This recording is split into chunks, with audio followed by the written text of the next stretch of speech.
Hello everyone, good morning. Welcome to my YouTube channel. So आज हम करने वाले हैं, देखिएगा, उत्तराखंड का इतिहास चल रहा है। डिस्ट्रिक्ट आप लोगों के कवर हो गए हैं। सो इसमें अब आते हैं गढ़वाल के प्रमुख गढ़ और परमार या पवार वंश पे, जो कि हमने कल की क्लास में चंदवंश करा था। उससे पहले कार्तिकेयपुर करा था। उससे पहले प्रागैतिहासिक और ऐतिहासिक इतिहास करा था उत्तराखंड का। सो एक सीक्वेंस प्रॉपर चल रहा है। डिस्ट्रिक्ट आप लोगों के कवर हो गए। सो आज शुरुआत करते हैं परमार से, और सबसे पहले यहाँ पर है अजयपाल। अजयपाल से पहले गढ़वाल का क्षेत्र जो है छोटे छोटे 52 गढ़ों में क्या हुआ था, बटा हुआ था, जिसका शासक भड़ या गणपति हुआ करता था।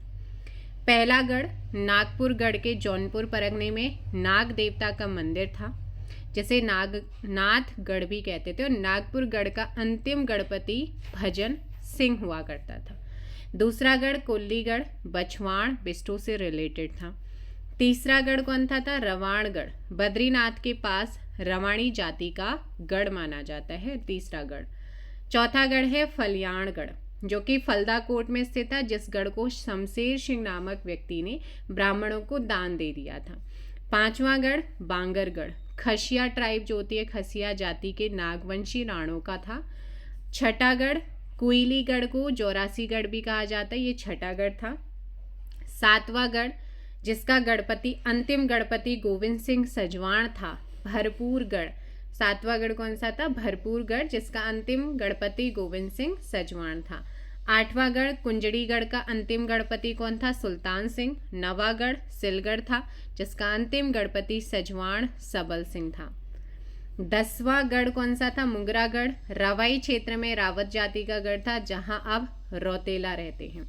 11वां गढ़ रैकागढ़ का, और इस रैकागढ़ था, रैकागढ़ का अंतिम गणपति रमूला जयचंद था।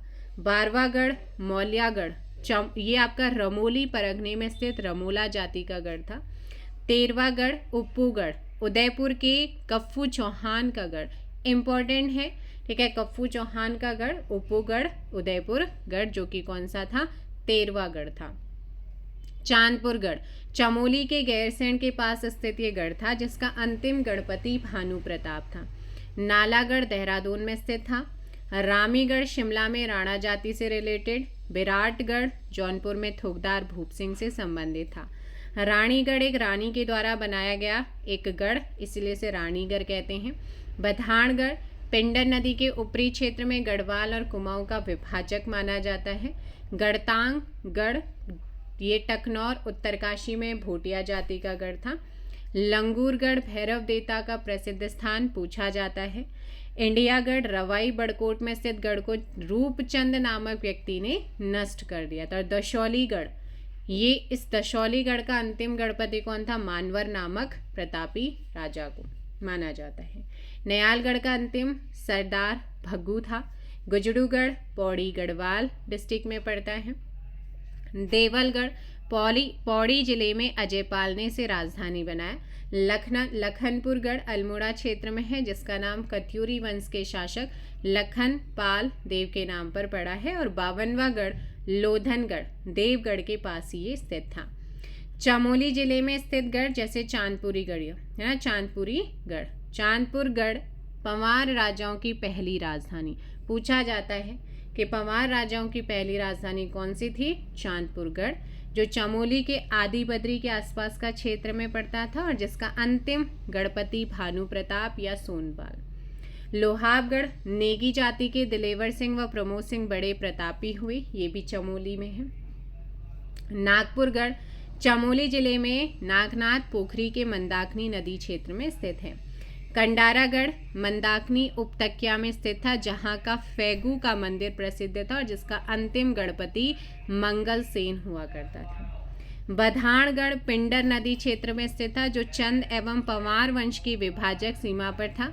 बधानगढ़ की लड़ाई में रुद्रचंद का सेनापति पुरखू पंत या पुरुष पंत जो है वो मारा जाता है, ये आपने देखा था। और यहाँ पर उसके बाद मनीलागढ़, ये आपके हैं चमोली के गढ़, ठीक है। दूधातोली पर्वत श्रृंखलाओं में स्थित है, जो कत्यूरियों से संबंधित था। बाज बहादुर चंद ने इस गढ़ पर अटैक किया था। दशोलीगढ़ चमोली जिले के दशौली क्षेत्र में पड़ता है। अब आते हैं पौड़ी गढ़वाल जिले में से। सबसे पहले देवलगढ़। देवलगढ़ पौड़ी गढ़वाल में श्रीनगर के पास से, जहां अजयपाल ने 1512 में अपनी राजधानी चांदपुरगढ़ से देवलगढ़ स्थानांतरित की और यहां पर गौरजा देवी का मंदिर बनवाया। देवलगढ़ के पास सत्यनाथ की गुफा स्थित है। नयालगढ़ देवलगढ़ के पास नयाल जाति से क्या है, रिलेटेड है। भैरवगढ़ ये भी कहाँ पर आता है, पौड़ी जिले के लैंसडाउन में। काड़ागढ़ पौड़ी जिले की नयार घाटी में है, जिसके पास दीवा का डांडा स्थित है। गुराड़गढ़ चौंदकोट परगने से चांदपुर पर्वत श्रृंखला पर स्थित इस क्षेत्र का एकेश्वर देवता का मंदिर प्रसिद्ध है। गुजड़ूगढ़ पौड़ी के मल्ला सलाण क्षेत्र में गुर्जर प्रतिहार राजपूतों से रिलेटेड है। उल्खागढ़ पौड़ी जिले के खिरसू मार्ग पर स्थित है, जिसे कठुलीगढ़ भी कहा जाता है। तारागढ़ यह पौड़ी के राठ क्षेत्र में स्थित है। कहाँ पर है, पौड़ी के राठ क्षेत्र में। इसके बाद टिहरी गढ़वाल में जो गढ़ है, जिसमें धत्यूड़गढ़ जौनपुर क्षेत्र के धत्यूड़ घाटी में था। यहाँ अगलाड़ नदी यमुना नदी में मिलती है। अगलाड़ नदी में ही मौड़ मेला लगता है। उपूगढ़ ये गढ़ टिहरी उत्तरकाशी मार्ग पर उदयपुर परगने में पड़ता है। कफ्फू चौहान यहाँ का गढ़पति था। मौलिया या रमोली गढ़ टिहरी के सेम मुखेम क्षेत्र में था। यह गढ़ गंगू रमोला एवं उसके पुत्र सिद्धवा व विधवा का गढ़ था। धमोड़ूगढ़ ये गढ़ राणा जाति का है। कोटागढ़ टिहरी जौनपुर के इडालश्यू में लोकेटेड। गंगू रमोला टिहरी गढ़वाल के रमोलीगढ़ में वीर पराक्रमी गढ़पति गंगू रमोला, जिसके 2 बेटे सिद्धवा विधवा थे, जो चौहान वंशीय गढ़पति था। गंगू रमोला ने सेम मुखेम में 7 मंदिरों का क्या कराया था, निर्माण कराया था। इसके बाद चांदपुरगढ़ में परमार वंश या पमार वंश की नींव पड़ती है ना। इसकी नींव कहाँ पे पड़ती है, आपके चांदपुरगढ़ में। परमार वंश का संस्थापक आदि पुरुष कनकपाल। पमार वंश का प्राचीनतम अभिलेख 1455 ईस्वी का राजा जगतपाल का मिला। ये अभिलेख देवप्रयाग के रघुनाथ मंदिर से प्राप्त हुआ। तो इनका प्राचीनतम अभिलेख कब मिला, कहाँ से मिला, किसका मिला है, ये पूछा जाता है। पवार राजाओं की सूची के बारे में 4 अलग अलग सूची मिलती है, जिसमें पहली सूची कप्तान हार्डिक द्वारा 1796 में दी गई, जबकि दूसरी सूची सरकारी विवरण द्वारा बेकेट ने 1849 में ली थी। एटकिंसन के द्वारा दी गई पवार शासकों की सूची को अल्मोड़ा सूची कहा जाता है। पूछा जाता है, ठीक है। बेकेट की सूची सर्वाधिक मान्य है, क्योंकि ये सूची सुदर्शन शाह के सभासार ग्रंथ है, जो कि 1828 ईस्वी में उससे मेल खाती है। तो सभासार ग्रंथ किसका है, सुदर्शन शाह का है, ये भी ध्यान रखें। मौलाराम वंशावली और एटकिंसन की अल्मोड़ा सूची में कनकपाल की जगह भगवान पाल नाम दिया, और हार्डिक वंशावली में भी दूसरा नाम मिलता है। पवार वंश में ऐसा माना जाता है कि टोटल जो रूलर रहे हैं, शासक रहे हैं, वो 60 शासक थे, 60 रूलर थे। अच्छा, यहाँ पर अगला है गढ़वाल वर्णन। गढ़वाल वर्णन पुस्तक के लेखक हरिकृष्ण रतूड़ी हैं। गढ़वाल जाति प्रकाश पुस्तक किसकी है, बालकृष्ण शांति भट्ट की है। तो यहाँ पर आप ये सारी चीज़ों को ध्यान रखिएगा। उसके अलावा यहाँ पर राजा कनकपाल 9वीं शताब्दी में गढ़वाल में 52 ठकुरी राजाओं का शासन था, जिनमें से एक चांदपुरगढ़ था, जिसका राजा भानु प्रताप का दूसरा नाम सोनपाल। कौनपुरगढ़ को कनकपाल का गढ़ माना जाता है, और हरिकृष्ण रतूड़ी व एटकिंसन के अनुसार कनकपाल धार नगरी गुजरात से चांदपुरगढ़ तीर्थ यात्रा पर आया था। हरिकृष्ण रतूड़ी के अनुसार कनकपाल धार नरेश वागपति का छोटा भाई। सोनपाल ने अपनी बेटी का विवाह कनकपाल से किया। पातीराम ने अपनी पुस्तक Garhwal ancient and modern, most important पूछा जाता है, गढ़वाल एनिशियन एंड मॉडर्न जो है किसकी पुस्तक है, पातीराम। इन्होंने इसमें लिखा है कि कनकपाल मालवा से आए थे। कुछ इतिहासकारों के अनुसार कनकपाल गुर्जर देश से यहाँ आए थे, और गुजरात एवं मालवा का कुछ भाग गुर्जर देश में पड़ता है। कन्हैयालाल मणिकलाल मुंशी द्वारा रचित पुस्तक है the glory that was Gurjar में मालवा और गुजरात के भाग को गुर्जर देश बताया है। गुर्जर प्रदेश से कनकपाल के आने का प्रमाण आदि बद्री मंदिर की रचना शैली है, जो गुजरात के सोलंकी मंदिरों की भांति था। गढ़वाल में परमार वंश की, देखो भाई, परमार वंश की स्थापना तिथि के संबंध में मतभेद रहा। हरिकृष्ण रतुरी का इतिहास में परमार वंश की नींव 888 ईस्वी लिखते हैं, जबकि दूसरी पुस्तक गढ़वाल वर्णन में उस तिथि का खंडन करते हुए 688 लिखते हैं। भक्त दर्शन ने परमार वंश की नींव तिथि जो है वो 888 लिखा है। राहुल सांकृत्यायन परमार वंश का आदि पुरुष अजयपाल को मानते हैं। यहाँ से आपसे ये पूछा जा सकता है कि राहुल सांकृत्यायन परमार वंश की किस शासक को आदि पुरुष मानते हैं? अजयपाल। सुदर्शन शाह ने सभासार ग्रंथ में स्वयं को परमार वंश का बताया है। भारतीय लोक साहित्य पुस्तक के लेखक श्याम परमार ने पवाड़ा शब्द के बारे में जानकारी दी है। इसके अलावा यहाँ पर देखिएगा अजयपाल से पूर्व परमार शासक, फिर सूची देखते हैं। चमोली जनपद के स्कंद ग्राम में शुरपाल या सुरतीपाल का अभिलेख प्राप्त हुआ, जो परमार वंश का 15वां शासक था। परमारों के 24वें शासक सोनपाल की राजधानी भिलंग घाटी में थी। आज भी इस घाटी को सोनी भिलंग कहा जाता है। 28वां परमार राजा लखनदेव पाल की ताम्र मुद्रा प्राप्त हुई। रुद्रप्रयाग से 1994 में प्राप्त धाराशिल शिलालेख का संबंध 29वें परमार शासक अनंतपाल II से था। अनंतपाल II का राज्यारोहण 1333 ईस्वी में हुआ। 34वां शासक जगतपाल का 1455 ईस्वी का एक ताम्रपत्र देवप्रयाग के रघुनाथ मंदिर से प्राप्त हुआ है, जिस पर जगतपाल को रजवार कहा गया है। सबसे कम कार्यकाल 1 वर्ष का उपेंद्र शाह का रहा। कनकपाल की मृत्यु 51 वर्ष की आयु में हुई, ऐसा माना गया। अब देखो, जो बेकेट ने जो सर्वाधिक मान्य सूची है वो बेकेट की है। इसके अकॉर्डिंग पहला राजा कनकपाल, कार्यकाल 11 वर्ष रहा है।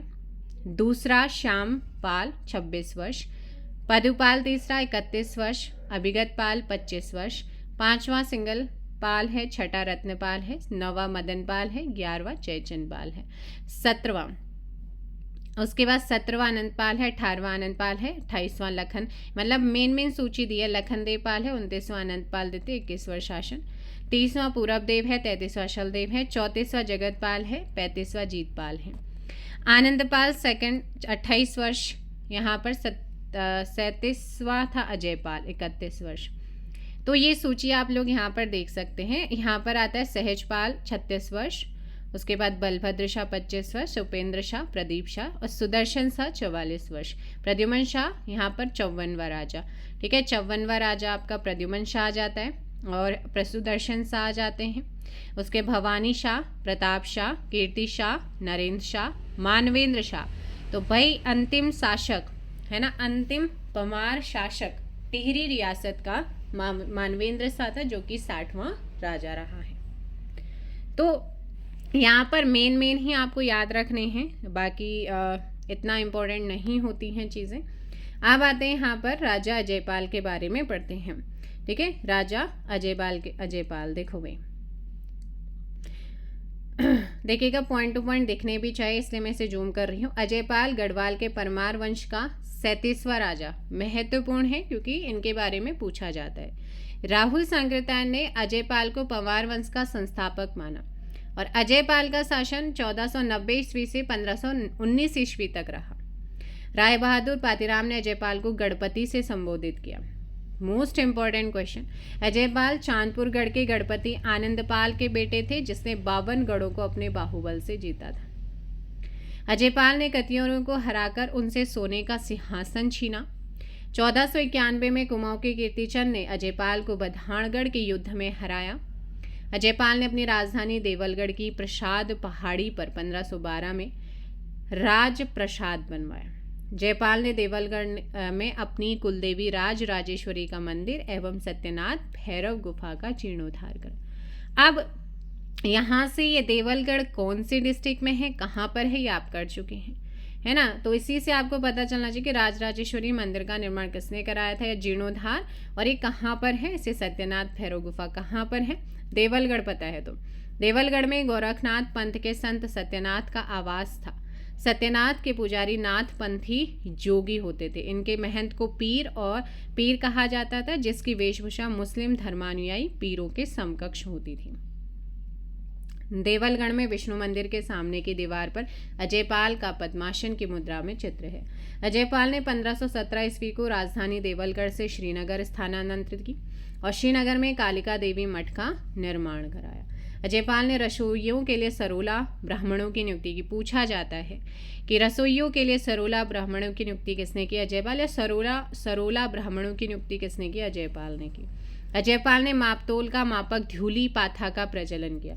क्यों कौन सा ऐसा पंवार राजा था जिसने मापतोल का मापक धूली पाथा का प्रचलन किया है?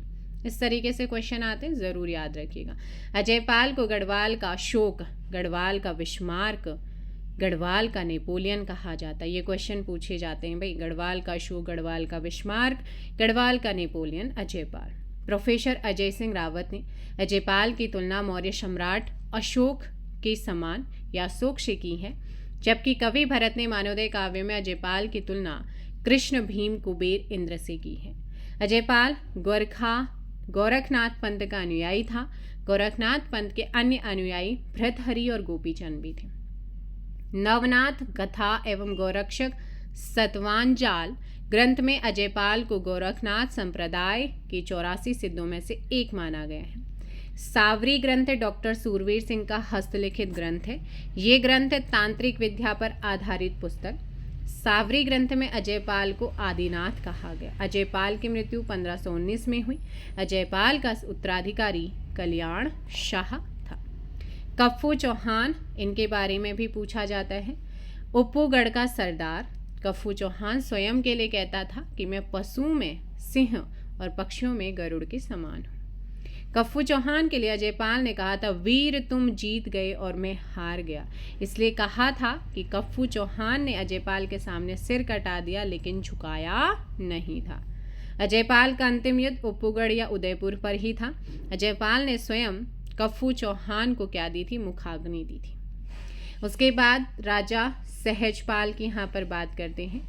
देवप्रयाग के क्षेत्रपाल मंदिर के द्वार पर एक शिलालेख 42वें राजा सहजपाल का 1548 का प्राप्त हुआ। देवप्रयाग में रघुनाथ मंदिर के घंटी पर लेख सहजपाल का 1561 का है और ऐसा माना जाता है कि इसे सहजपाल ने चढ़ाया था।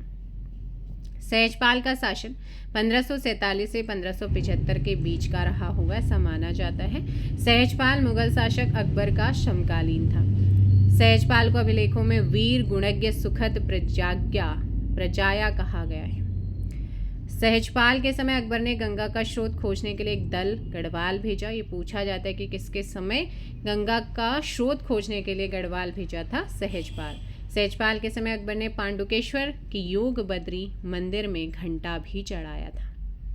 मेधाकर शर्मा द्वारा रचित रामायण प्रदीप में सहजपाल को महाबली एवं विद्वानों का आश्रयदाता कहा गया है। सहजपाल के 5 अभिलेख देवप्रयाग के रघुनाथ मंदिर से प्राप्त हुए हैं। इसके बाद यहाँ पर जो अगला यहाँ पर हम पढ़ने वाले हैं 43वें राजा बलभद्र शाह। इनके अन्य नाम बलराम, दुलाराम शाह और बहादुर मिलता है। बलभद्र शाह पहले राजा थे जिन्होंने अपने नाम के आगे शाह की उपाधि धारण की, परंतु कल्याण शाह के नाम के आगे भी शाह लगा हुआ था। भक्त दर्शन के अनुसार परमारों को शाह उपाधि और औरंगजेब ने दी थी, जो तर्क संगत नहीं लगता है, लेकिन भक्त दर्शन के अनुसार किसी के अकॉर्डिंग पूछेगा तब बताना।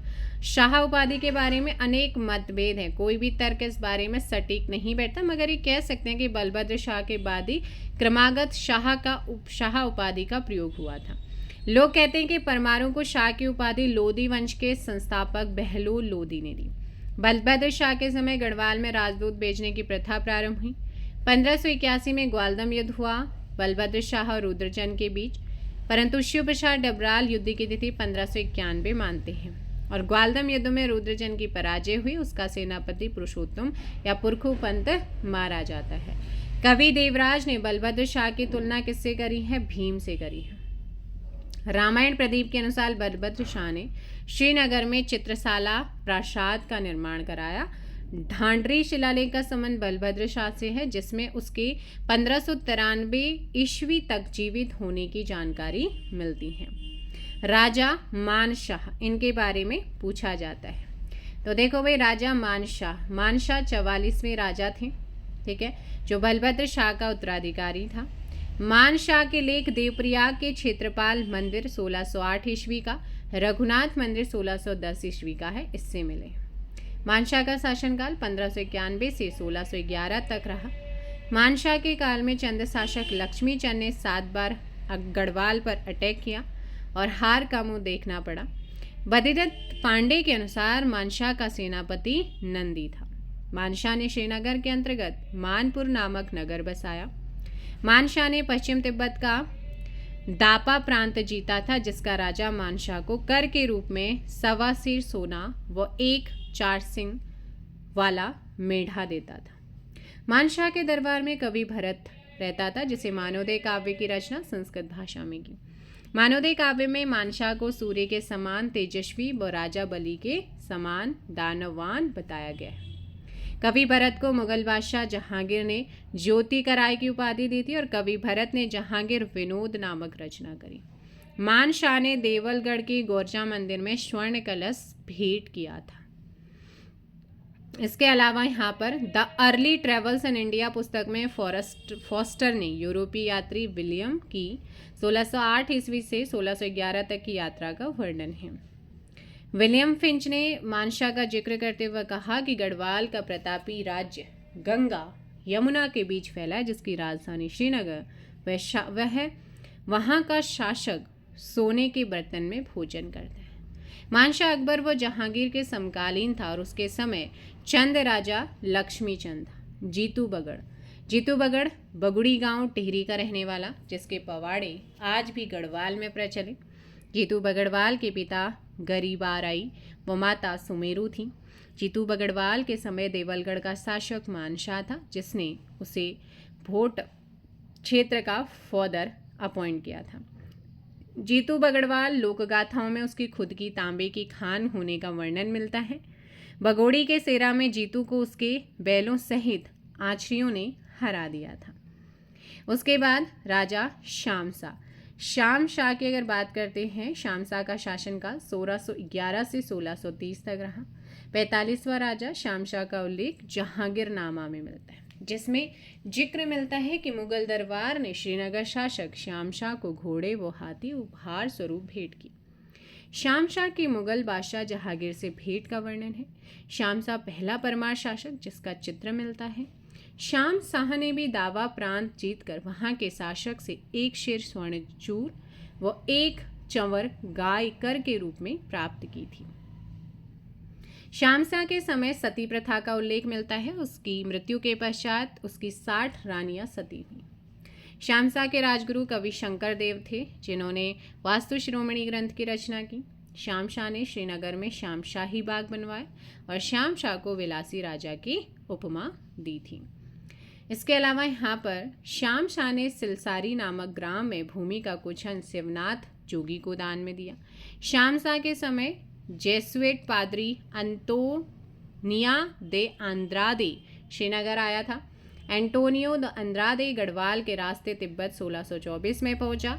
1625 में केशोराय मठ की स्थापना महीपति शाह ने श्रीनगर में की। केशोराय मठ के द्वार पर उत्कीर्ण लेख में महीपति शाह का नाम आता है और इससे लगता है कि परिवार में श्रेष्ठ होने के नाते इसका निर्माण महीपति शाह ने करवाया था। देवलगढ़ में सत्यनाथ मंदिर का जीर्णोद्धार 1626 में हुआ। हरिकृष्ण रतूड़ी द्वारा शामशाह के राज्यकाल की अंतिम अवधि 1629 बताई गई है। पादरी एजवेडो ने 1631 को श्रीनगर में गढ़नरेश का दाह संस्कार देखा, जो संभवतः शामशाह ही था। अभी इनके अकॉर्डिंग अब आते हैं महीपति शाह। शामशाह की कोई संतान न होने के कारण उसके चाचा महीपति शाह गढ़वाल का शासक बना, जो अपने शासनकाल में शत्रु से जूझते रहे और उन्हें पराजित किया, जिस कारण इन्हें गढ़वाल में गर्व भंजन कहा जाता है।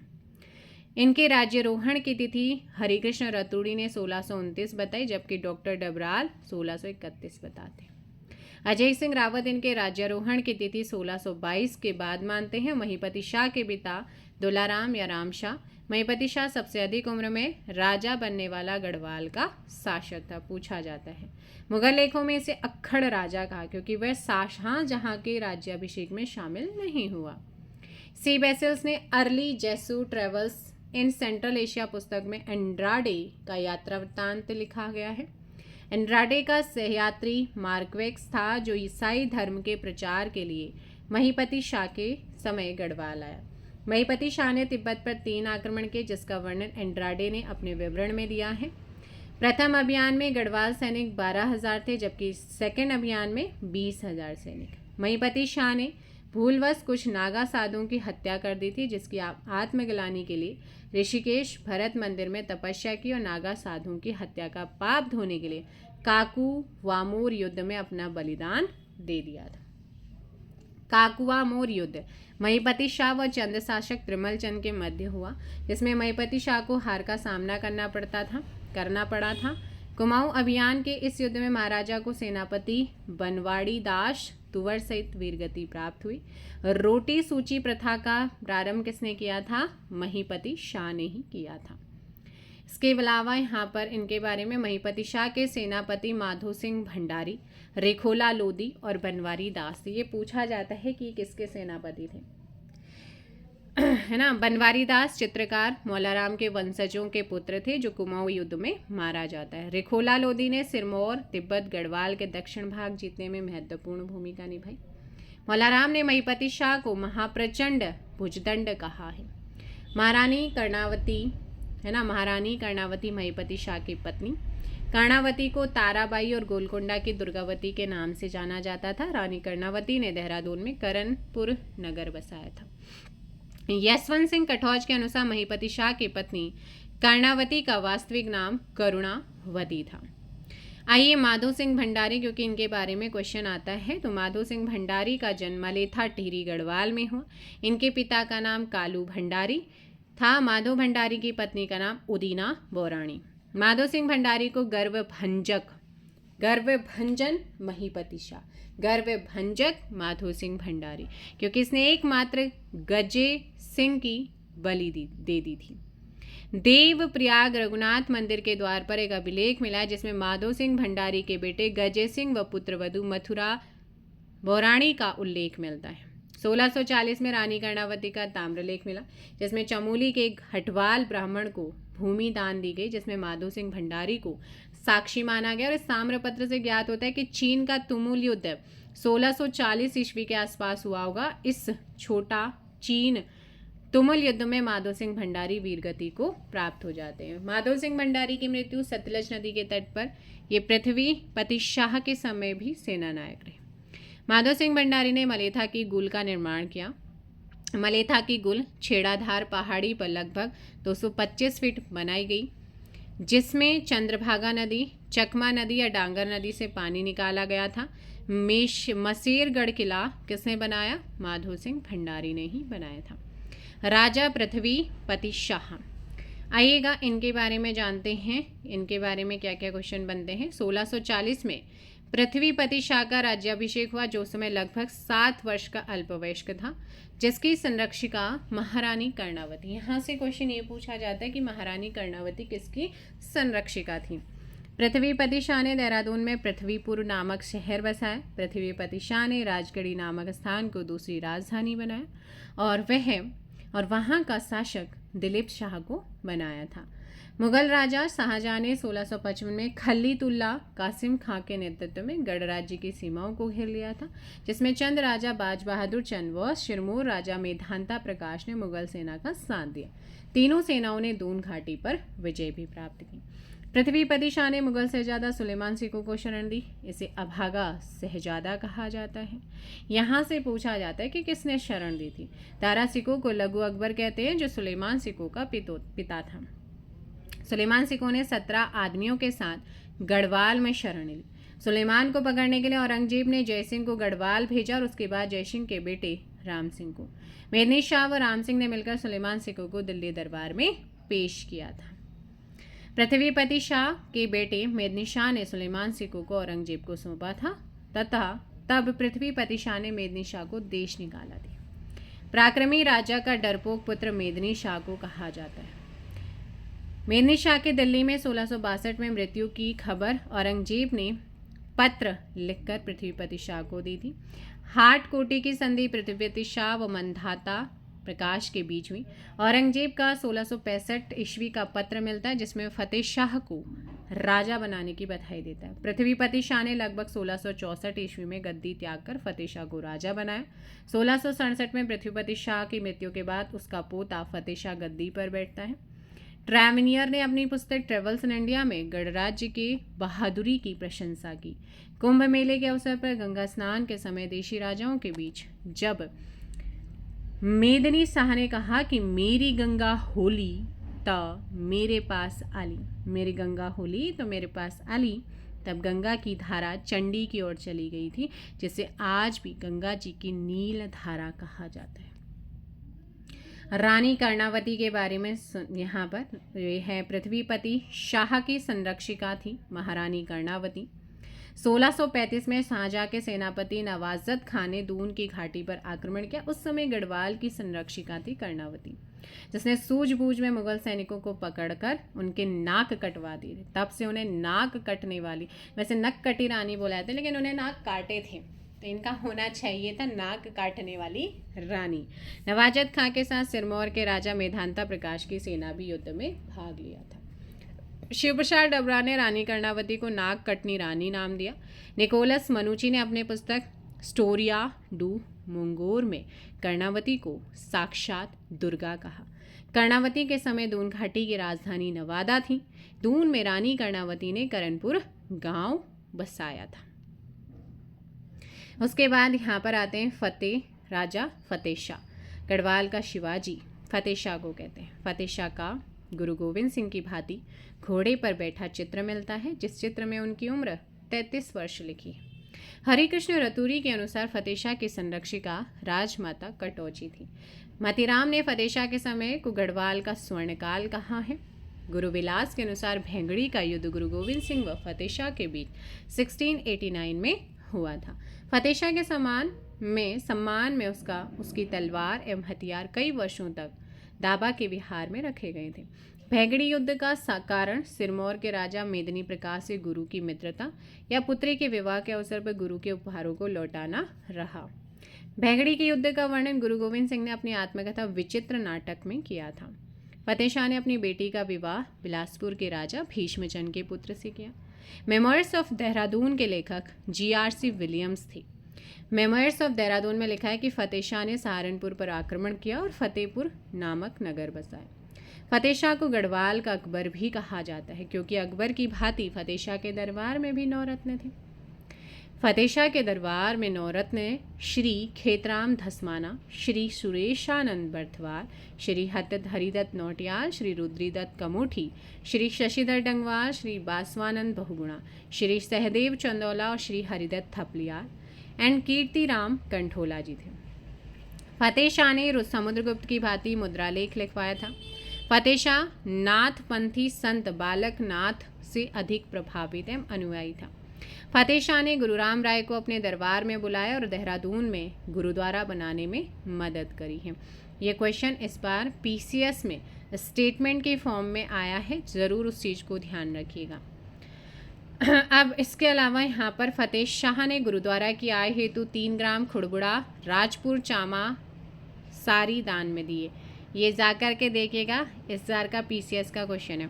फतेह शाह ने स्टेटमेंट में आ रखा है, फतेह शाह ने गुरुद्वारा की आय हेतु 3 ग्राम खुड़बुड़ा राजपुर चामा सारी दान में दिए थे, जबकि फतेह शाह के बेटे प्रदीप शाह ने 4 गांव छाया वाला, पूजन वाला, पंडितवाड़ी और घाट वाला गुरुद्वारा को दान में। ठीक है।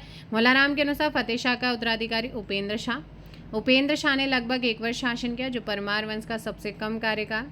उपेंद्र शाह की मृत्यु दीपावली के दिन हुई। भक्त दर्शन एवं वॉल्टन फतेह शाह का उत्तराधिकारी दिलीप शाह को मानते हैं, जिसका स्पष्ट कोई साक्ष्य नहीं है। रत्न कवि के अनुसार फतेह शाह के समय राज्य में इतनी शांति थी कि लोग अपने घरों में ताला नहीं लगाते थे। राजा फतेह शाह के काल में पहली कठैत गर्दी हुई, जब कठैतों द्वारा प्रजा पर अनेक कर लगाने के कारण भारी अराजकता मचाई थी। उन्होंने धर्माधिकारी शंकर डोभाल को मरवाया। तब उनके रिश्तेदार पुरिया नैथानी ने चांदपुर बधान के श्याणा फौज से मिलकर श्रीनगर में कोठा जलवाकर उनको मरवाया। मरे सरदारों के लिंग खाकरा गुलाब राय के बीच की पहाड़ी पंच भयाखाल के चौरे में लिंग रूप में आज भी गड़े मिलते हैं। डॉक्टर शिव प्रसाद नैथानी उत्तराखंड गढ़वाल की संस्कृति, तो इसमें मतलब अभी पढ़ेंगे हम वहाँ पे। वर्तमान में पंच भयाखाल रुद्रप्रयाग जनपद में है।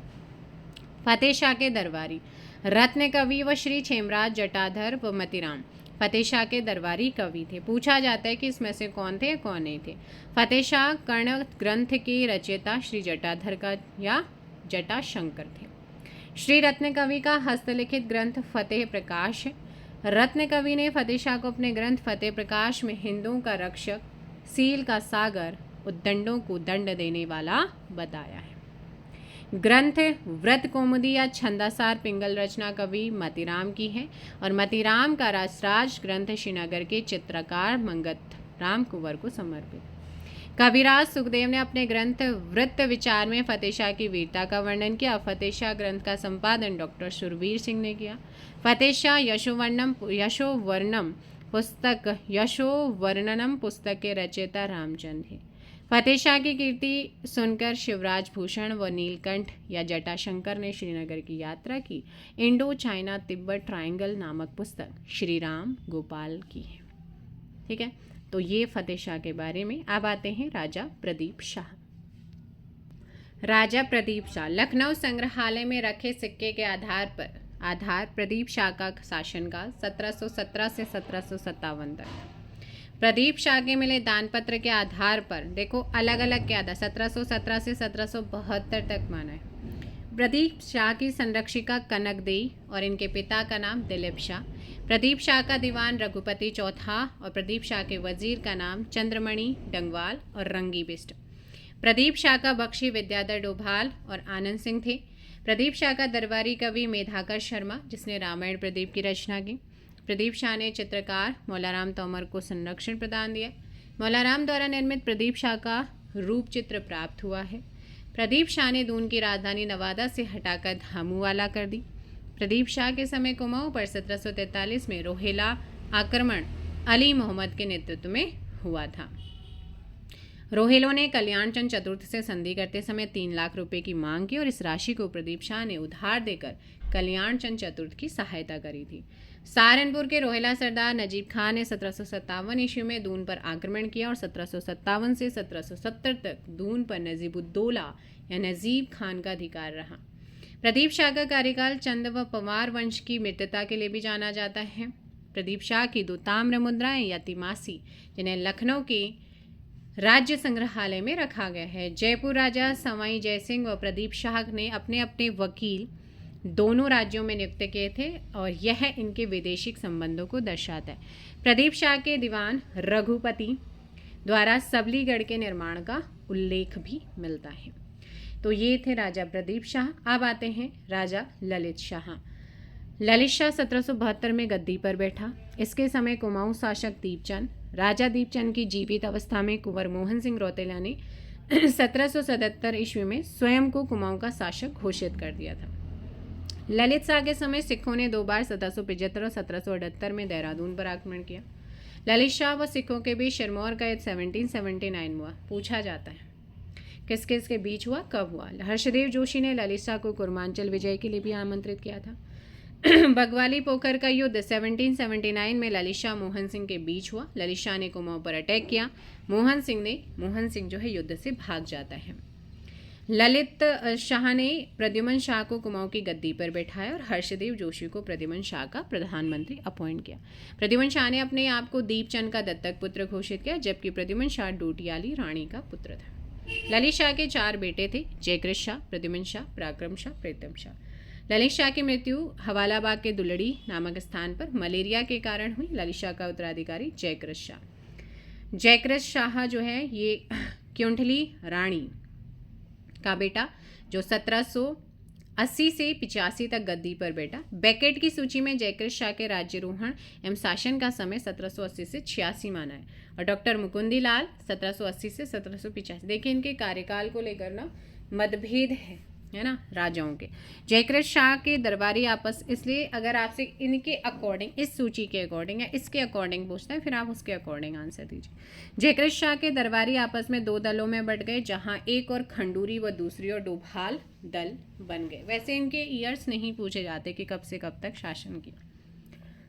जयकृत शाह के समय कृपाराम डोभाल मुख्तार था, नित्यानंद खंडूरी फौजदार एवं वजीर जयदेव डंगवाल था। कृपाराम डोभाल तानाशाही प्रवृत्ति का था, जो गढ़वाल में तनावपूर्ण वातावरण के लिए जिम्मेदार था।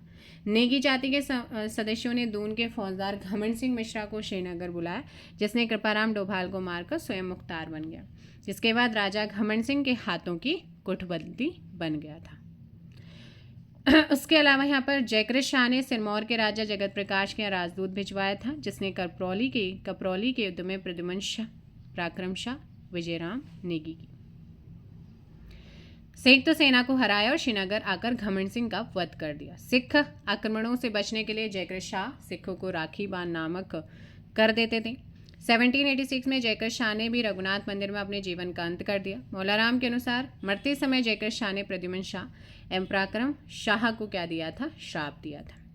जयकृत शाह के समय प्रद्युमन शाह ने अपनी पैतृक संपत्ति श्रीनगर में कुमाऊं के जोशियों से लुटवाई, जिसे गढ़वाल में जोशियाणी कांड के नाम से जाना जाता है। जयकृत शाह के समय दून में दूसरा रोहिला अटैक हुआ 1786 में। रोहिला सरदार नजीब जंग के बेटे पौत्र गुलाम कादिर ने किया और दून को विजिट कर वहां का प्रशासक उम्मीर सिंह को बनाया था। राजा प्रद्युमन शाह, बद्रीदत्त पांडे के अनुसार प्रद्युमन शाह को गढ़वाल व कुमाऊं का संयुक्त शासक नियुक्त किया गया। प्रद्युमन शाह का टाइम पीरियड 1786 से लेकर के 1804 तक रहा। प्रद्युमन शाह के शासनकाल के बारे में निम्न तिथियां दी गई हैं, जिसमें बेकेट के अनुसार प्रद्युमन शाह का कार्यकाल 1786 से 1804, मुकुंदीलाल के अनुसार 1785 से लेकर के 1804। रामी व धरणी खंडूरी भाई प्रद्युमन शाह के राज्य मंत्री थे। हर्षदेव जोशी ने प्रद्युमन शाह के प्रतिनिधि में, है ना, उसके प्रतिनिधि के रूप में कुमाऊं पर शासन किया। कुमाऊं विजित करने के बाद 1791 में गढ़वाल के लंगूरगढ़ में गोरखों ने अटैक किया, जहां उन्हें हार का सामना करना पड़ता है, और 1791 में पराजित गोरखाओं को 25,000 वार्षिक कर देकर शत्रुओं से राज्य की रक्षा की। संवत 1851 यानी कि 1795 में गढ़वाल में भयंकर अकाल पड़ा, जिसे 51 बावनी के नाम से जाना जाता है। और बावनी का मतलब गढ़वाल में भयंकर अकाल होता है। 1803 में गढ़वाल में भयंकर भूकंप आया। उस समय गोरखों ने अमर सिंह थापा व हस्तीदल चौतरिया के नेतृत्व में आपदाग्रस्त गढ़वाल पर आक्रमण किया था।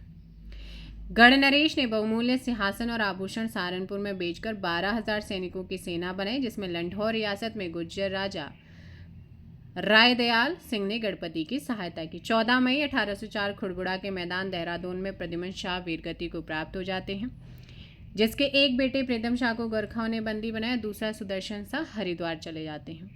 अक्टूबर 1814 में सुदर्शन शाह के कहने पर लॉर्ड हेस्टिंग्स ने गोरखाओं के विरुद्ध अंग्रेजी सेना गढ़वाल भेजी। प्रद्युमन शाह भाई प्रेम के कारण गोरखों के साथ युद्ध में शहीद हो गए। अतः हम कह सकते हैं कि प्रद्युमन शाह गढ़वाल का हुमायूं था। वैली ऑफ दून पुस्तक के लेखक A.R. गिल, जिसमें खुड़बुड़ा युद्ध का वर्णन मिलता है। इसके अलावा यहाँ पर बात करते हैं टिहरी रियासत से पूर्व गढ़ प्रशासन। पंवार कालीन मंत्रिमंडल के पदाधिकारी राज महिषीय महारानी, कुमार कुंवर, गुरु राजगुरु, पुरोहित, मुख्तार, महामंत्री, वजीर, प्रशासनाध्यक्ष, दीवान, सेनापति, दफ्तरी, राज्याधीश, प्रभारी, बख्शी, दूत, प्रश्रेणिक का कार्य, नेगी, संभ्रांत, छत्रिक प्रतिनिधि होता था, गोलदार, राजधानी सुरक्षा अध्यक्ष, वकील, राजदूत। राजगुरु का पद मंत्रिमंडल में महत्वपूर्ण था, जिसे बाद में धर्माधिकारी कहा जाने लगा। पंवार अभिलेखों में शंकराचार्य श्यामसा, श्री निवास गुरु फतेह शाह, श्रीपति गुरु प्रद्युमन शाह के समय आदि गुरुओं के नाम मिलते हैं। श्रीपति प्रद्युमन शाह के समय थे, श्रीनिवास फतेह शाह के समय, शंकर गुरु श्याम शाह के समय। गढ़ राज्य की सबसे बड़ी प्रशासनिक इकाई मंडल होती थी, जिसे कालांतर में परगना कहा जाने लगा। पंवार शासकों ने वैष्णव, शैव और शाक्त धर्म के प्रति अपनी सहिष्णुता प्रदर्शित भी की थी। आगे पूरा हम पंवार और टिहरी रियासत पूरा ही हम एक साथ कवर कर रहे हैं, क्योंकि टिहरी रियासत का उदय 1815 के बाद टिहरी नरेश वैसे राजा सुदर्शन शाह के द्वारा कराया गया। इनको हम पूरा कंप्लीट कर रहे हैं और फिर गोरखा शासन आएगा। तो मतलब एक एक टॉपिक पूरा एक वीडियो में कवर हो रहा है। वीडियो लंबा भी होगा लेकिन आपको एक साथ चीज़ें मिलेंगी। सुदर्शन शाह 1804 ईस्वी से 1814 तक के निर्वासन काल में हरिद्वार के कनखल और ज्वालापुर में निवास किया और इस बीच में गोरखाओं का शासन चला।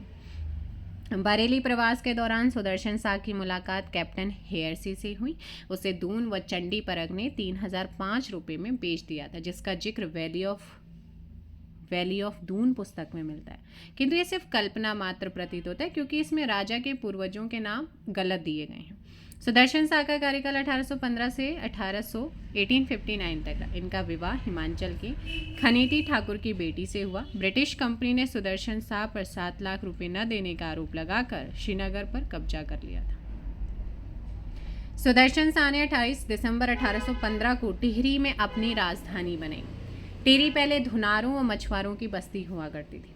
टिहरी नगर की सिंह राशि थी। टिहरी शहर के लिए ज्योतिषों ने अल्पायु की भविष्यवाणी कर रखी थी, जो सही भी साबित हुई। सुदर्शन शाह द्वारा टिहरी में 700 रुपये में 30 छोटे छोटे घर बनवाए गए, जिन पर प्रति घर 3 रुपये प्रतिवर्ष किराया लगाया गया। टिहरी स्थापना दिवस को रेस्टोरेशन डे के रूप में मनाते हैं। 1817 में कुंवर प्रीतम शाह का आगमन टिहरी में हुआ, जिसे गोरखा सैनिक नेपाल ले गए थे। 4 मार्च 1820 में सुदर्शन शाह ब्रिटिश सरकार के बीच संधि हुई, जिसमें टिहरी गढ़वाल पर सुदर्शन शाह के वंशजों का अधिकार स्वीकार किया। 1824 ईस्वी में रवाई परगना को टिहरी रियासत में शामिल किया गया। दिसंबर 1842 में टिहरी रियासत में ब्रिटिश सरकार का राजनीतिक प्रतिनिधित्व कुमाऊं कमिश्नर को सौंपा जाता है। 1820 में ब्रिटिश पर्यटक मूरक्राफ्ट टिहरी आया और मूरक्राफ्ट ने सुदर्शन शाह को उनके कला प्रेम के कारण कलाविदों का शिरोमणि कहा। अजबराम ने सुदर्शन शाह को दाता ज्ञाता सुरमा कहा है ना। भजन राय कवि ने सुदर्शन शाह को दृढ़वचन वाला राजा कहकर उनकी प्रशंसा की। भक्त दर्शन के अनुसार महाराजा सुदर्शन शाह एक योग्य प्रजावत्सल शासक थे। कैसे थे? योग्य और प्रजावत्सल। इसके अलावा यहाँ पर सुदर्शन शाह के बारे में जानते हैं। 1857 की क्रांति को विफल करने में सुदर्शन शाह ने ब्रिटिश सरकार की मदद की, जिसके लिए ब्रिटिश सरकार ने उन्हें बिजनौर प्रांत देना चाहती थी, पर सुदर्शन शाह उनसे श्रीनगर, गढ़वाल और देहरादून लेना चाहते थे। लेकिन तब तक जून 1859 को सुदर्शन शाह की डेथ हो जाती। इन्होंने क्या क्या काम किए हैं? सुदर्शन शाह ने ग्रामों की व्यवस्था के लिए कमी व सयाना की नियुक्ति की। राजस्व व धन एकत्र के लिए कामदार नामक अधिकारी अपॉइंट किया। सुदर्शन शाह ने मौलाराम चैतू माणगू चित्रकार को आश्रय प्रदान किया। सुदर्शन शाह ने सभासार ग्रंथ मुक्तक काव्य की रचना ब्रजभाषा में की, और जो कि 7 खंडों में बटा था, किंतु अनेक पदों में शीर्षक गढ़वाली में दिए गए हैं। इस काव्य में सुदर्शन शाह स्वयं को सूरत कवि के नाम से संबोधित करता है। टिहरी की जनता सुदर्शन शाह को बोलांदा बदरीश कहती थी। सुदर्शन शाह ने ब्रिटिश अधिकारी फ्राइडन या फेजर की जान पाक से बचाई। कवि कुमुदानंद ने सुदर्शनोदयम काव्य की रचना करी है। मौलाराम ने सुदर्शन शाह से उचित सम्मान न मिलने पर उनकी निंदा में सुदर्शन दर्शन कविता लिखी, और इस कविता में मौलाराम ने राजा को सूम, कृपण, खसिया नृप कहा है। ऐसा माना जाता है कि मौलाराम द्वारा गोरखा शासकों की प्रशंसा करने पर सुदर्शन शाह उनसे खिन्न हो गए और राजा ने उन्हें प्रोत्साहन नहीं दिया। अतः सुदर्शन दर्शन कविता मौलाराम के खिन्न मन को दर्शाती है। सकलाना की जनता ने तिहाड़ करके विरोध में 1851 ईस्वी को बद्री सिंह अश्वाल के नेतृत्व में अठुर विद्रोह किया। सुदर्शन शाह के राजकवि हरिदत्त शर्मा ने धर्मवल्ली, सभाभूषण नाटक आदि संस्कृत ग्रंथों की रचना की है। सुदर्शन शाह के दरबार में कुमाऊं से गुमानी पंडित एवं मनोरथ विद्वान आए। सुदर्शन शाह के समय 4 विभागों में विभक्त 4 अदालतें दीवानी, फौजदारी, कलेक्टरी और सरसरी हुआ करती थी। सुदर्शन शाह ने छोटी दीवानी, बड़ी दीवानी न्यायालयों की भी स्थापना की। टिहरी रियासत में दीवानी व फौजदार अदालत सुदर्शन शाह ने बनाया। 1848 में सुदर्शन शाह ने टिहरी में राजभवन बनाया, जिसे पुराना दरबार कहा जाता है। महाराजा भवानी शाह सुदर्शन शाह के छोटे बेटे शेरशाह ने कुछ समय के लिए सत्ता हस्तगत कर ली थी, लेकिन ब्रिटिश सरकार के हस्तक्षेप से भवानी शाह गद्दी पर बैठा। भवानी शाह का कार्यकाल 1859 से 1871 तक का था। भवानी शाह साधु प्रकृति के नरेश थे। इनकी माता का नाम गुणदेवी था। भवानी शाह ने 1860 में फ्रेडरिक विल्सन को वनों का ठेका दिया और देवप्रयाग में 1862 में एक संस्कृत पाठशाला बनाई। अठुर विद्रोह के परिणाम स्वरूप 1861 में 12 आना BC की भू व्यवस्था भी हुई थी। यहाँ पर आते हैं लच्छू कठैत, क्योंकि एग्जाम में क्वेश्चन बनते हैं। राय बहादुर की पदवी से सम्मानित होने वाले पहले गढ़वाली लच्छू कठैत। लच्छू कठैत टिहरी में रवाई परखने का प्रशासक था। प्रताप शाह के समय पाला बिसाऊ की प्रथा थी। ये प्रजा पर एक प्रकार का टैक्स होता था। लच्छू कठैत ने पाला बिसाऊ प्रथा के खिलाफ राज विद्रोह किया था। प्रताप शाह के समय 1882 में लच्छू कठैत के नेतृत्व में ढांडक आंदोलन हुआ। ढांडक आंदोलन। राजा प्रताप शाह ने 1871 से 1886 तक शासन किया। प्रताप शाह ने 1877 में प्रतापनगर नामक नगर की नींव रखी, जो जलकूर नदी के तट पर स्थित था। प्रताप शाह टिहरी का पहला शासक था जिसने अपने स्वयं के नाम से शहर बसाने की प्रथा शुरू की। प्रताप शाह ने, इनसे बहुत क्वेश्चन आते हैं, ध्यान रखना। प्रताप शाह ने टिहरी में अंग्रेजी शिक्षा की नींव रखी। प्रताप शाह ने टिहरी में प्रताप प्रिंटिंग खोली। इन्होंने ही सबसे पहले पुलिस विभाग इस्टेब्लिश किया और 1873 में भूमि व्यवस्था कराई, जिसे ज्यूला पैमाइश के नाम से जाना जाता है। प्रताप शाह ने राज्य को 22 पट्टियों में बांटा। इसके लिए एक एक कारदार की अपॉइंट किया। ब्रिटिश गढ़वाल रियासत में कारदार पटवारियों के समान होते थे, लेकिन उनकी नियुक्ति 1 वर्ष के लिए की जाती थी। प्रताप शाह ने टिहरी मसूरी श्रीनगर राजमार्ग का निर्माण कराया था। प्रताप शाह ने 1883 में एंग्लो वर्नाकुलर मिडिल स्कूल की स्थापना की, जिसे कीर्ति शाह ने प्रताप हाई स्कूल नाम दिया। प्रताप शाह के समय चीफ कोर्ट व हजूर कोर्ट की भी स्थापना हुई थी। 1876 में प्रताप शाह ने राजधानी पहला खैराती सफाखाना स्थापित किया था। राजधानी में प्रताप शाह के 3 बेटे कीर्ति शाह, कुंवर विचित्र शाह और कुंवर नरेंद्र शाह था। प्रताप शाह ने टिहरी मसूरी टिहरी श्रीनगर 2 राजमार्गों का निर्माण कराया। राज्य में हरिद्वार गंगोत्री आदि अनेक मार्गों का निर्माण भी कराया था। प्रताप शाह ने 1885 में महारानी गुलेरिया की सलाह से राज्य में प्रचलित निम्न प्रथाओं को क्या किया था, जैसे खेण, इसे बेगार प्रथा कहा जाता था, इसको समाप्त किया। बिशाह, इस प्रथा के तहत अन्न के रूप में कर भंडार में पहुंचाना था। पाला, इस प्रथा के तहत दरबार में दूध दही घी आदि पहुंचाया जाता, तो इन प्रथाओं को खत्म करवाया था। प्रताप शाह ने राज्य में शांति व्यवस्था हेतु राज्य को रवाई, टकनौर, चिल्ला और देवप्रयाग 4 भागों में बांटकर प्रत्येक में एक एक थानेदार अपॉइंट किया। प्रताप शाह ने प्रजा के सुख दुख के निरीक्षण के लिए राज्य में भ्रमण का जो है वो नियम भी बनाया था। महारानी गुलेरिया प्रताप शाह की पत्नी, जिनका मूल नाम कुंदन देई था, इनका जन्म हिमाचल प्रदेश की मंडी रियासत में हुआ। प्रताप शाह की मृत्यु के बाद पूरे टिहरी रियासत में 1 वर्ष तक शोक मनाया गया। महारानी गुलेरिया ने काउंसिल ऑफ रेजेंसी की सहायता से राज्य का शासन चलाया था। उसके बाद कीर्ति शाह, अल्पवयस्क आयु में कीर्ति शाह को गद्दी पर बैठाया जाता है और इनकी संरक्षिका महारानी गुलेरिया। पूछी जाता है कि महारानी गुलेरिया किसकी संरक्षिका थी? कीर्ति शाह की। संरक्षण समिति का इन्होंने गठन भी किया था, जिसको चलाने के लिए।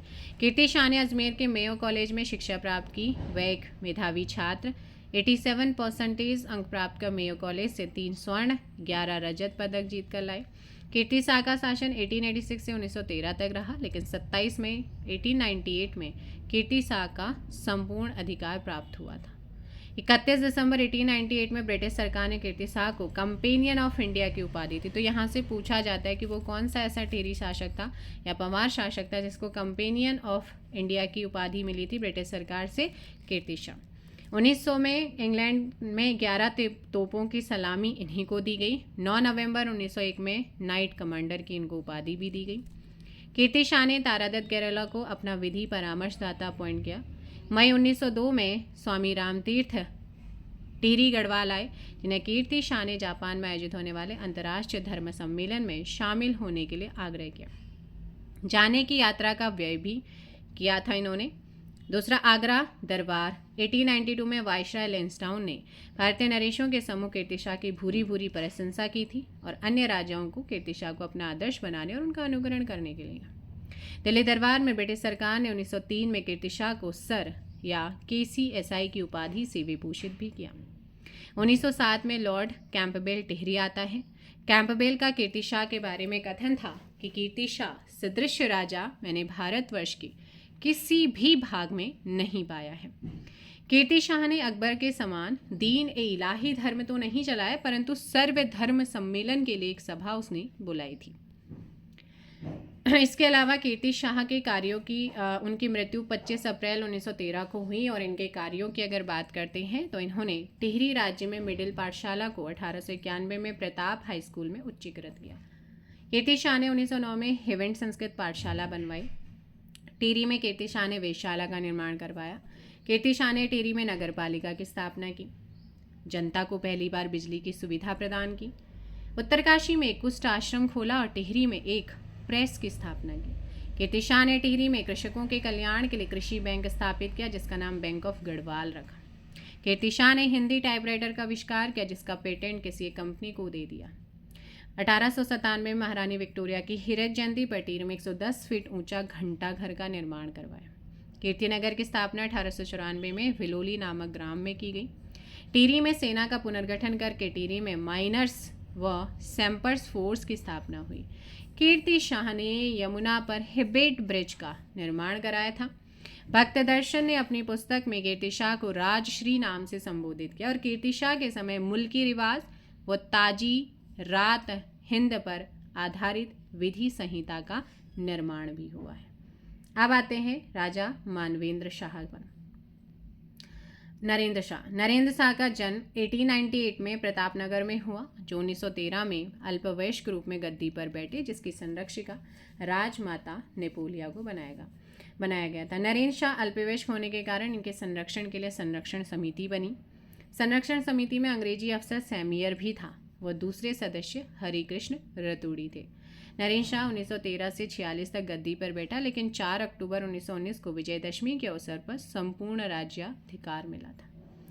इनका विवाह हिमाचल के क्योठल रियासत की राजकुमारी सगी बहनें कमलेंदुमती व इंदुमती के साथ हुआ। 1921 में ब्रिटिश सरकार ने CIE व 1931 में सर KCSI की उपाधि। बनारस विश्वविद्यालय ने 1937 में नरेंद्र शाह को LLD की उपाधि दी। 1921 में नरेंद्र नगर की स्थापना और 1925 में राजधानी स्थानांतरित। इस प्रक्रिया में 30 लाख खर्च हुई। टिहरी में ग्राम पंचायत 1922 में पारित हुआ। नरेंद्र शाह के समय 2 कलंकपूर्ण घटनाएं हुई, बहुत ज़्यादा महत्वपूर्ण। 30 मई 1930 तलाड़ी कांड, दीवा चक्रधर जुग्याल के नेतृत्व में, और 25 जुलाई 1944 को श्रीदेव सुमन जी की भूख हड़ताल से मृत्यु। श्रीदेव सुमन का कथन था कि महाराज के प्रति मैं पूर्ण सद्भावना, श्रद्धा व भक्तिभाव रखता हूँ। उनका संघर्ष टिहरी नौकरशाही के विरुद्ध था। 23 जनवरी 1939 में देहरादून में टिहरी राज्य प्रजामंडल की स्थापना हुई और अगस्त समझौता राजदरबार और प्रजामंडल के मध्य में होता है। तो यहाँ से ना ये दोनों ही पूछे जाते हैं। दूसरा यहाँ से इनका ये जो टिहरी राज्य प्रजामंडल था कहाँ पर गठित हुआ, कब गठित हुआ, पूरा याद रखना है, क्योंकि एग्जाम्स में यहाँ पर क्या आते हैं, आपके क्वेश्चन पूछे जाते हैं। अब इनके कार्यों की बात कर लेते हैं। तो नरेंद्र शाह के काल की भूमि व्यवस्था को डोरी पैमाइश कहा गया, जिसमें प्रमुख योगदान जोत सिंह नेगी का था। नरेंद्र शाह ने राज्य के युवाओं को प्रशिक्षण के लिए फॉरेस्ट ट्रेनिंग कॉलेज देहरादून भेजा, जिनमें कुछ जर्मनी और फ्रांस भी गए थे। हरिकृष्ण रतूड़ी द्वारा रचित नरेंद्र हिंदू लॉ को राज्य के न्यायालयों में संहिता के रूप में प्रयोग किया गया। नरेंद्र शाह ने शेरशाहसुरी की भांति अनेक सड़कों का निर्माण कराया, अतः गढ़वाल का शेरशाहसुरी भी कहा जाता है। 1920 में नरेंद्र शाह ने बर्फ व बेगार जैसी कुप्रथाओं के उन्मूलन की घोषणा की और 1920 में कृषि बैंक को गठित किया। 1923 में टिहरी में सार्वजनिक पुस्तकालय गठित किया था। 1923 में ही राज्य के प्रमुख व्यक्तियों का सहयोग प्राप्त करने के लिए राज्य प्रतिनिधि सभा स्थापित की थी। नरेंद्र शाह ने Pratap high school inter college बना दिया गया था। नरेंद्र शाह ने बनारस हिंदू विश्वविद्यालय को 1933 में कीर्ति शाह की स्मृति में 1 लाख रुपए दान में दिए, जिससे यहाँ sir Kirti Shah chair of industrial chemistry स्थापित हुई। 1921 में टिहरी में पहली जनगणना किसके समय पे हुई, किसने करी? इन नरेंद्र शाह के समय हुई, जिनमें जनगणना अधिकारी उमादत्त डंगवाल को अपॉइंट किया गया। 1938 में नरेशा को टिहरी हाईकोर्ट की स्थापना की, जिसके पहले न्यायाधीश मुकुंदी लाल 1938-43 तक रहे थे। इम्पोर्टेंट है इनके कार्यकाल। टिहरी में 1934 ईस्वी में रेड क्रॉस सोसाइटी स्थापित हुई। 1939 में टिहरी राज्य में कुष्ठ विधान पारित हुआ और 1943 में टिहरी राज्य में टीका विधान पारित किया जाता है और अगस्त 1946 को टिहरी राज्य में प्रजामंडल को वैधानिक स्वीकृति दी जाती है। शहीद गब्बर सिंह नेगी स्मारक चंबा में 1925 में नरेंद्र शाह ने ही बनाया था। इसके बाद मानवेंद्र शाह। अक्टूबर 1946 में महाराजा मानवेंद्र शाह को राज्य अधिकार मिला, जो टिहरी रियासत की अंतिम राजा। टिहरी में 28 अप्रैल 1947 को शांति रक्षा अधिनियम बनाया। 15 अगस्त 1947 में प्रजामंडल के अध्यक्ष परिपूर्णानंद पियोनिली थे। 1947 में सकलाना विद्रोह टिहरी में हुआ और 1948 में कीर्तिनगर आंदोलन में भोलूराम और नागेंद्र शकलानी शहीद हुए। 1948 में टिहरी प्रजामंडल व राजा के बीच बैठक हुई, जिसमें संविधान सभा निर्वाचन पर सहमति बनती है और टिहरी राज्य में अंतरिम मंत्री परिषद ने 15 फरवरी 1948 को शपथ ली। ज्योति प्रसाद को मुख्यमंत्री अपॉइंट किया। राज्य की संविधान सभा ने 49 बैठकें की, जिसके अध्यक्ष पुरुषोत्तम दत्त रतूड़ी थे। 1 अगस्त 1949 को टिहरी रियासत का भारत में विलयकरण हो जाता है। ये बहुत ही इंपॉर्टेंट, जो संयुक्त प्रांत का 50वां और कुमाऊं मंडल का चौथा जिला बनता है। टिहरी रियासत विलयकरण में सर्वप्रथम हस्ताक्षर करने वाले परिपूर्णानंद पियोनिली थे। राजमाता कमलेंदुमती शाह प्रथम लोकसभा में टिहरी से सांसद चुनी गई और 1958 में इन्हें समाज सेवा के लिए पद्म भूषण भी दिया गया है। मानवेंद्र शाह 1957 से 2004 के बीच टिहरी गढ़वाल से 8 बार सांसद रहे, लेकिन एक बार 1971 से लोकसभा के चुनाव में मानवेंद्र शाह परिपूर्णानंद पियोनिली से चुनाव हार गए। इनकी मृत्यु 5 जनवरी 2007 को हुई है। अब बात करते हैं प्रमुख गढ़वाली मुद्राएं। जैसे फतेह शाह ने अष्टकोण रजत मुद्रा जारी की थी। जौ एक प्रकार की मुद्रा जो लद्दाख टकसाल में बनती थी। 1 तिमासी बराबर 10 टका होता था। 40 टका बराबर 1 गढ़वाली रुपया होता था। 50 टका बराबर 1 फर्रुखाबादी रुपया होता था। टका व तिमासी का प्रचलन ब्रिटिश शासनकाल में बंद हो गया। 4 तिमासी बराबर 1 गढ़वाली गोरखाली रुपया, 5 तिमासी बराबर 1 फर्रुखाबादी ब्रिटिश रुपया और 1 गोरखाली रुपया बराबर लगभग 12 आना फर्रुखाबादी। पंवार राजाओं की श्रीनगर टकसाल में ताम्र टका यानी कि पैसा, रजत, तिमासी तथा रुपये ढाले जाते थे। इनकी पंवार कालीन प्रशासनिक व्यवस्था की बात करते हैं। गढ़नरेश राज्य का सर्वोच्च अधिकारी होता था, जबकि उसके बेटे को युवराज या टीका या कुमार कहा जाता था। राजा के बाद सर्वोच्च अधिकारी दीवान या वजीर होता था, जो राज्य की आंतरिक व्यवस्था एवं नीतियों का निर्धारण करता था। दीवान या वजीर। सुदर्शन शाह के समय दोनों पदों पर अलग अलग व्यक्ति आसीन थे, जहां वजीर दुर्गा दत्त पियोनिली एवं दीवान ज्वाला दत्त बहुगुणा थे। कीर्ति शाह के समय हरिकृष्ण रतूड़ी वजीर पद पर, जबकि तिलाड़ी कांड के जिम्मेदार चक्रधर जुयाल नरेंद्र शाह के समय दीवान थे। पंवारकालीन प्रशासन में देवाला अध्यक्ष नामक एक पदाधिकारी का नाम भी मिलता है, जो देवालय प्रबंधन के लिए उत्तरदायी था। प्रद्युमन शाह और सुदर्शन शाह के राजकाल में हरिदास शास्त्री देवालय अध्यक्ष के रूप के देवालय अध्यक्षी के पद पर अपॉइंट थे। प्रशासनिक सुविधा की दृष्टि से राज्य विभक्त था ठागा, परगना, पट्टियां, ग्राम में। सुदर्शन शाह के समय राज्य 4 जो है ठाणों में विभक्त था, जिसके प्रमुख को थानेदार कहते थे। परगने की व्यवस्था करने वाले अधिकारी को सुपरवाइजर, जो ब्रिटिश शासन के कानूनगो के समान पद था। वकील अन्य राज्यों में वैदेशिक संबंधों के लिए राजा को प्रतिनिधित्व होते थे। परगने के बाद पट्टियां आती थी, जिसका शासन पटवारी संभालते थे, जो राजस्व अधिकारी होता था। परगनों में राजस्व वसूली का कार्य थोकदार करते थे, जिन्हें कमीण या शयाना भी कहा जाता था।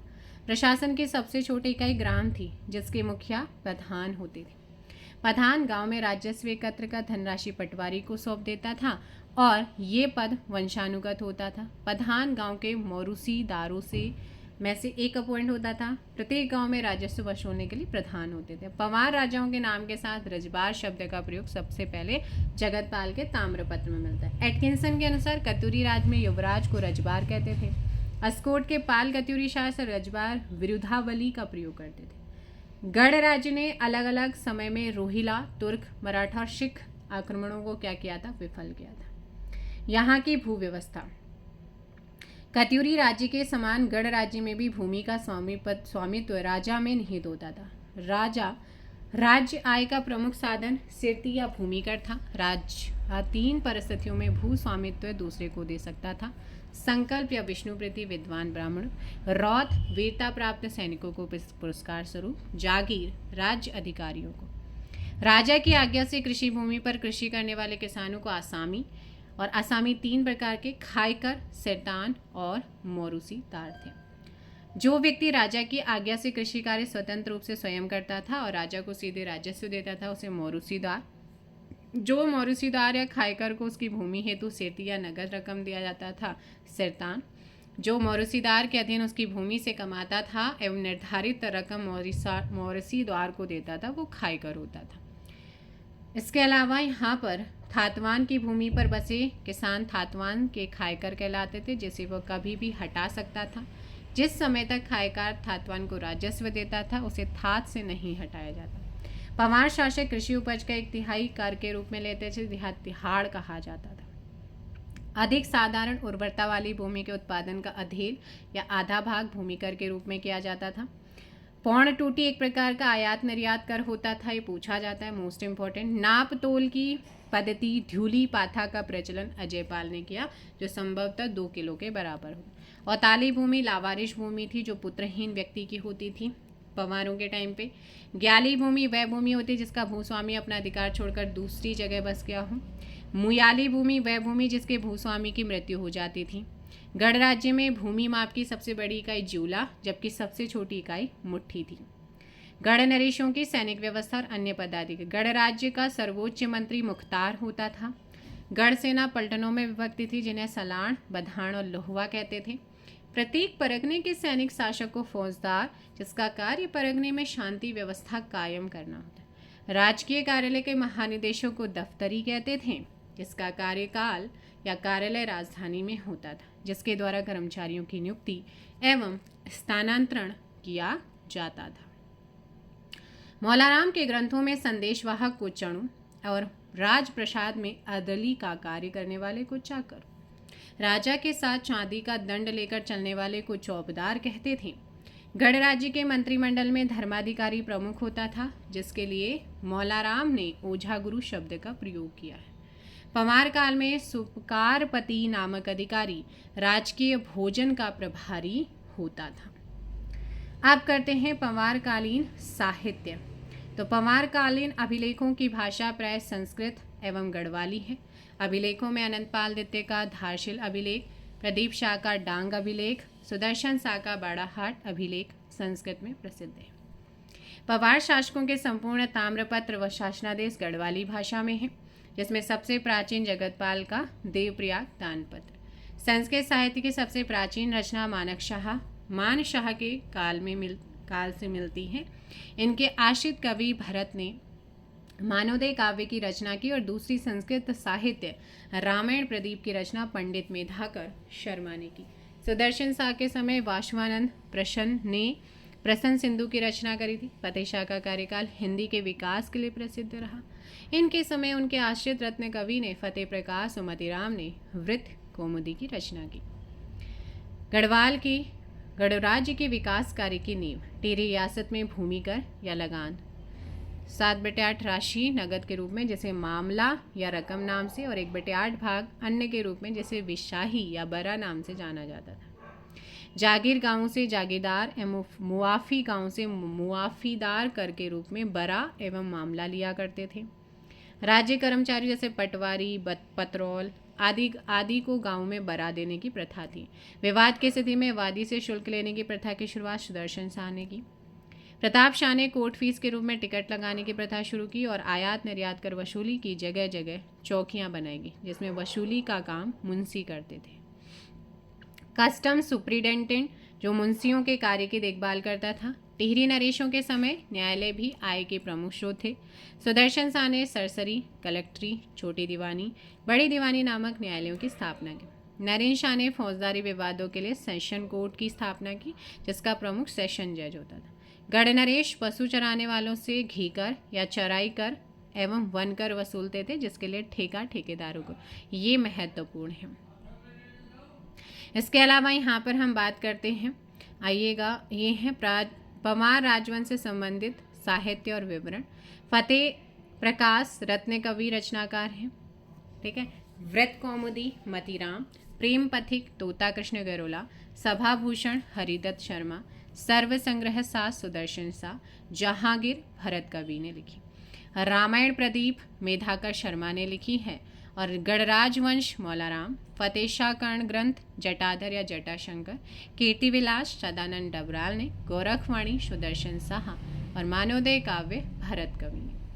जहांगीर विनोद भारती भरत कवि ज्योतिर्कराय ने, मानवोदय काव्य भरत कवि ने। गढ़वाल जाति प्रकाश बालकृष्ण शांति भट्ट के द्वारा रचित, व्रत विचार कविराज सुखदेव मिश्रा के द्वारा। फतेह प्रकाश ग्रंथ भूषण कवि ने लिखा। गढ़वाल राज्ञा वंशावली देवराज जन। फुलकंडी महंत योगेंद्रपुरी, Bharatiya Lok Sahitya Shyam Parmar. The glory that was Gurjar Kanhaiyalal Maneklal Munshi. Gorakhnath and the Kanphata yogis George W Briggs ने लिखी। जय विजय नाटक भवानी दत्त का है। विरह छंदमाला और सिपुरी श्रीपुर लीला, ये है लीलानंद कोटनाला के। अब यहाँ पर है गढ़वीर महाकाव्य रूपमोहन सकलानी के द्वारा रचित। मोछंग काव्य चक्रधर बहुगुणा द्वारा। गढ़वाल का इतिहास 1928 हरिकृष्ण रतूड़ी के द्वारा रचित है। नरेंद्र हिंदू लॉ हरिकृष्ण रतूड़ी द्वारा रचित। वास्तु शिरोमणि कविशंकर के द्वारा रचित है। गुलदस्त त्वारीखे को मियाँ प्रेम सिंह ने रचा है। गढ़वाल भूगोल हरिदास शास्त्री ने। Indo China Tibet triangle Shri Rampal Gopal ने रचा है। चीन पर लाल छाप शांता प्रसाद और मासिर उल उमरा समसम उद्दौला। अब मासिर उल उमरा रानी कर्णावती के शौर्य का वर्णन करती हैं। गोरखवाणी गढ़वाली भाषा की पहली रचना। गढ़वीर महाकाव्य सेनापति रिखोला लोधी पर आधारित पुस्तक। प्रेमी पथिक पुस्तक नरेश शाह पर आधारित है। पवार कालीन रचित पवाड़े जीतू बगड़वाल, भानु भोपुला, सूरजनाग, मालू राजूला, जगदेव पवार और रणुरोध, ये क्या है आपके पवार कालीन जो पवाड़े रचे गए थे।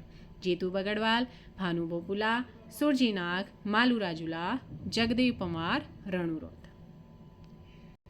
इसी के साथ पूरा पवार शासन व्यवस्था, टिहरी रियासत, ये सारा आपका यहाँ पर कवर हो चुका है। मिलते हैं अगला यहाँ पर गोरखाकालीन इतिहास के साथ। फिलहाल इतना ही। Thank you so much. जय हिंद, जय भारत, जय उत्तराखंड, जय देवभूमि।